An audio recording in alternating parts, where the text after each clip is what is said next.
पापमोचनी एकादशी व्रत कथा। धर्मराज युधिष्ठिर बोले, हे जनार्दन, चैत्र मास के कृष्ण पक्ष की एकादशी का क्या नाम है तथा उसकी विधि क्या है? कृपा करके आप मुझे बताइए। श्री भगवान बोले, हे राजन, चैत्र मास के कृष्ण पक्ष की एकादशी का नाम पापमोचनी एकादशी है। इसके व्रत के प्रभाव से मनुष्य के सभी पापों का नाश होता है।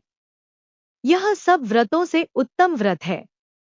इस पापमोचनी एकादशी के महात्म्य के श्रवण व पठन से समस्त पाप नाश को प्राप्त हो जाते हैं।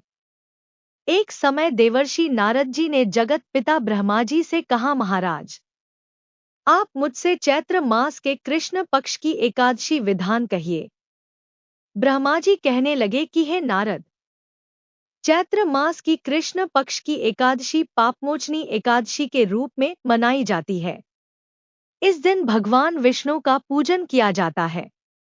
इसकी कथा के अनुसार प्राचीन समय में चित्ररथ नामक एक रमणीक वन था। इस वन में देवराज इंद्र गंधर्व कन्याओं तथा देवताओं सहित स्वच्छंद विहार करते थे। एक बार मेधावी नामक ऋषि भी वहां पर तपस्या कर रहे थे। वे ऋषि शिव उपासक तथा अप्सराएं शिव द्रोहिणी अनंग दासी अनुचरी थी। एक बार कामदेव ने मुनि का तप भंग करने के लिए उनके पास मंजुघोषा नामक अप्सरा को भेजा। युवावस्था वाले मुनि अप्सरा के हाव भाव, नृत्य, गीत तथा कटाक्षों पर काम मोहित हो गए। रतिक्रीड़ा करते हुए 57 वर्ष व्यतीत हो गए। एक दिन मंजुघोषा ने देवलोक जाने की आज्ञा मांगी।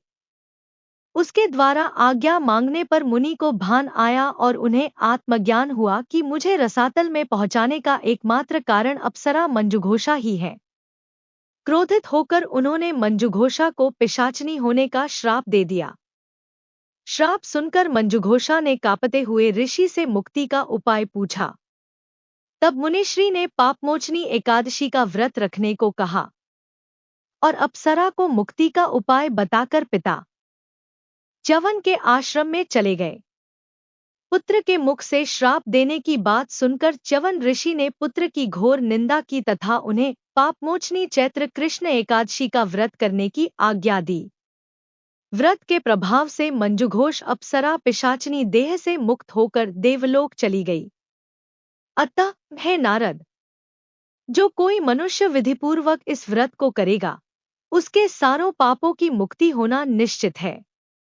और जो कोई इस व्रत के महात्म्य को पढ़ता और सुनता है, उसे सारे संकटों से मुक्ति मिल जाती है।